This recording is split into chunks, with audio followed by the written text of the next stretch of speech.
ஆத்ம நண்பர்கள் அனைவருக்கும் அன்பான வணக்கம்.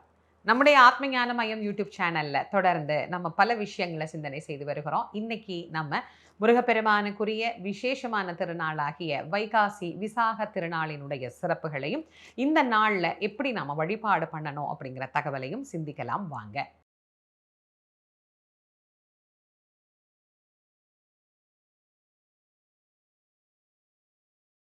முருகனை பத்தி நம்முடைய வாழ்நாள் முழுவதும் நாம சிந்தனை செய்து கொண்டே இருக்கலாம். அவ்வளவு சிறப்பு உண்டு. அவ்வளவு சொல்ல சொல்ல சொல்ல அவனுடைய அருள் அப்படிங்கிறது எல்லையற்றது.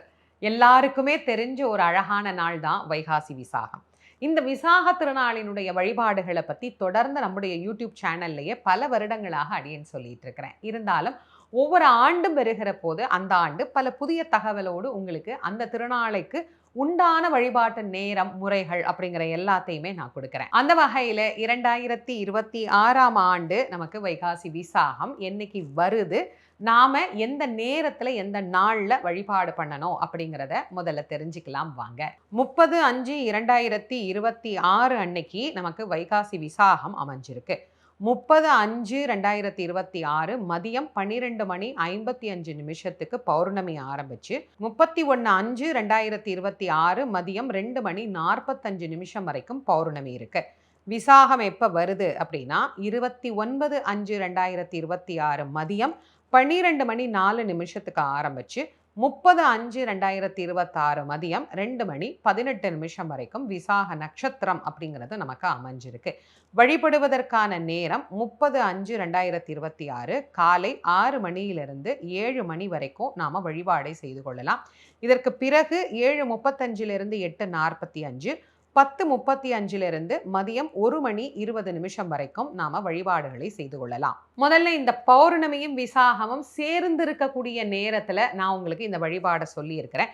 பொதுவா பௌர்ணமியும் விசாகமும் சேர்ந்து ஒரு நாள் முழுக்க வரும். சில ஆண்டுகள்ல அந்த மாதிரி நமக்கு அமையாது. சில ஆண்டுகள்ல பௌர்ணமி விசாகம் முடிஞ்ச பிறகு கூட நமக்கு வரும். அதனால இந்த ஆண்டு நமக்கு அப்படியே ஒரு மதிய பொழுது வரைக்கும் அது ரெண்டுமே சேர்ந்து நமக்கு அமைஞ்சிருக்குது. அதனால இந்த நாள்ல முதல்ல வழிபாட்டுக்குரிய நேரம் சொல்லியிருக்கேன். இதுல நான் காலையில 6 மணியிலிருந்து 7 மணி அப்படின்னு ஒரு நேரம் சொல்லியிருக்கேன். நிறைய பேர் என்கிட்ட கேட்குறீங்க, அம்மா நாங்க ஒரு 4 மணிக்கு எல்லாமே பூஜை பண்ற வழக்கம் உண்டு. எங்களுக்கு 4, 5 மணிக்கெல்லாம் எந்திரிச்சு பூஜை பண்ணுவோம்.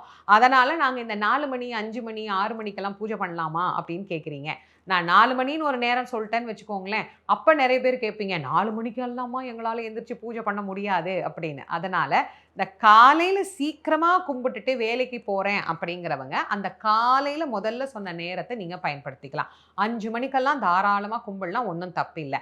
அதற்கு பிறகு இல்லைம்மா ஒரு 9 மணிக்கு தான் நாங்கள் வேலைக்கு போகிறோம் அப்படிங்கிறவங்க அந்த 7:35க்கு அப்புறம் நான் சொன்ன நேரத்தை பயன்படுத்திக்கலாம். வீட்டில் தாம்மா இருக்கிறோம், பொதுவாக மெதுவாகவே சாமி கும்பிட்டு நாங்கள் பழகிட்டோம், அதனால் எங்களுக்கு கொஞ்சம் தாமதமாக மதியம் வரைக்கும் ஏதாவது பண்ணிக்க முடியுமா, மற்ற வேலைகளை முடிச்சுட்டு வந்து தான் நாங்கள் வழிபாடு பண்ணணுங்கிறவங்களுக்காகத்தான் நான் இத்தனை நேரங்கள் உங்களுக்கு கொடுத்துருக்கேன். எது உங்களுக்கு சௌகரியமோ அதை பயன்படுத்திக்கோங்க. பொதுவாக வைகாசி விசாகம் நிறைய முருகன் கோவில்களில் பால் குடம் எடுத்து முருகனுக்கு அபிஷேகம் பண்ணி வழிபாடு பண்றது அப்படிங்கிறது தான் நிறைய கோவில்கள்ல நமக்கு வழக்கமா இருக்கு. அப்படி நீங்க பால் குடம் எடுக்க போறீங்க அப்படின்னா அதற்குண்டான முறைகள் என்னங்கிறத கடைப்பிடிச்சு அந்த விரத முறைகளோட நீங்க போய் அந்த நேரத்துல வழிபாடு பண்ணுங்க. அது பொதுவா கோவில்ல இருந்து நல்ல நேரமா தான் உங்களுக்கு அனுப்புவாங்க. இல்லம்மா நாங்க பால் குடம் எடுக்கிறதுக்கு இல்ல போறதுக்கு இந்த மாதிரி வேண்டுதல் இப்படிலாம் எதுவுமே இல்லை, ஆனா முருகனை ஏதாவது ஒரு பிரார்த்தனைக்காக இந்த நாள்ல நாங்க வழிபாடு பண்ணலாமா, தாராளமா பண்ணலாம். என்ன பண்ணலாம், பால் குடம் எடுக்கலைன்னா பால் அபிஷேகத்துக்கு வாங்கி கொடுக்கலாம், அது ரொம்ப விசேஷமானது.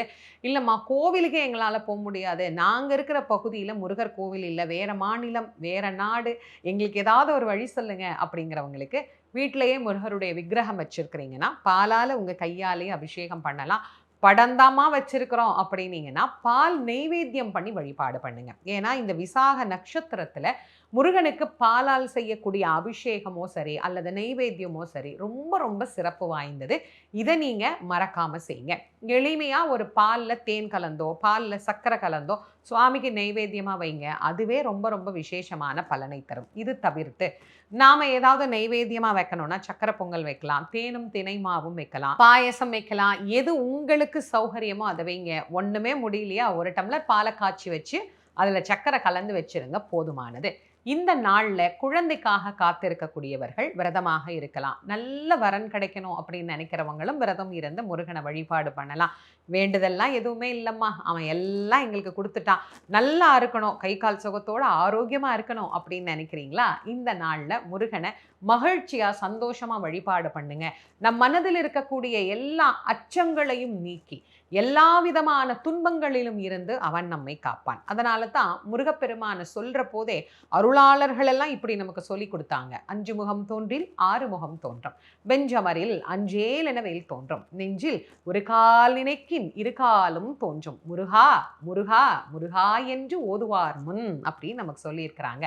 முருகா அப்படின்னு உருகி ஒரு தரம் சொன்னாலே அஞ்சக்கூடிய முகங்கள் எதுவுமே நம் அருகிலேயே வராது அப்படின்னு சொல்றாங்க.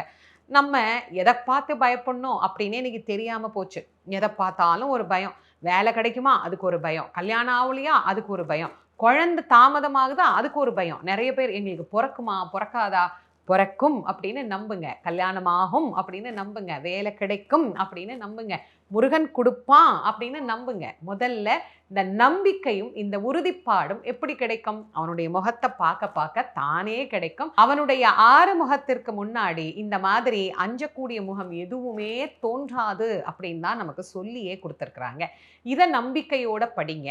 இந்த பதிகம் மட்டும் இல்லை, இன்னும் முருகன்கிட்ட படிக்க வேண்டிய சில 8 பதிகங்களை ஏற்கனவே நான் என்னுடைய யூடியூப் சேனல்ல கொடுத்துருக்கிறேன். அதை இது வரைக்கும் நீங்கள் கேட்கலன்னா அதனுடைய லிங்கை கீழே டிஸ்கிரிப்ஷன் பாக்ஸில் தர்றேன். அந்த 8 பதிகங்களையும் படிங்க. திருப்புகழ் தெரியுதா படிங்க, வேல்மாறல் தெரியுதா படிங்க, மயில் விருத்தம் படிங்க. என்ன உங்களுக்கு தெரியுதோ அதை பாராயணம் பண்ணுங்க. எளிமையான நைவேத்தியம், எளிமையான வழிபாடு. ஆனால் அதில் இருக்கக்கூடிய உறுதித்தன்மையும் அதில் இருக்கக்கூடிய அன்பும் தான் நம்முடைய வேண்டுதலை சீக்கிரமாக நிறைவேற்றும்.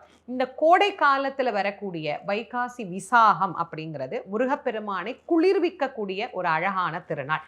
வசந்த உற்சவமாக முருகப்பெருமானை விடையாற்றியாகவும் கொண்டாடக்கூடிய ஒரு அழகான திருநாள் இந்த வைகாசி விசாக திருநாள்.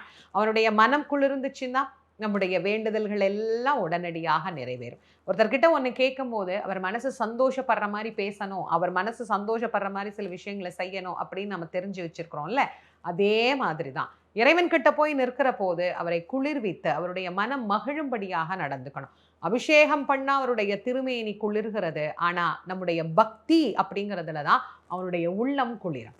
நம்முடைய அன்பை பார்த்து அவனுடைய உள்ளம் குளிர்ந்து நாம் சிந்துகின்ற அந்த கண்ணீர் வெள்ளத்திலே அவனுடைய உள்ளத்தை குளிர்வித்து அவனுடைய பாத கமலங்களை நினைச்சோம் அப்படின்னா நிச்சயமாக நமக்கு வாழ்க்கையில எல்லா விதமான நன்மைகளையும் ஆறுமுகப் பெருமான் அருளித் தருவார் அப்படிங்கிறதுல எள்ளளவும் ஐயமில்லை.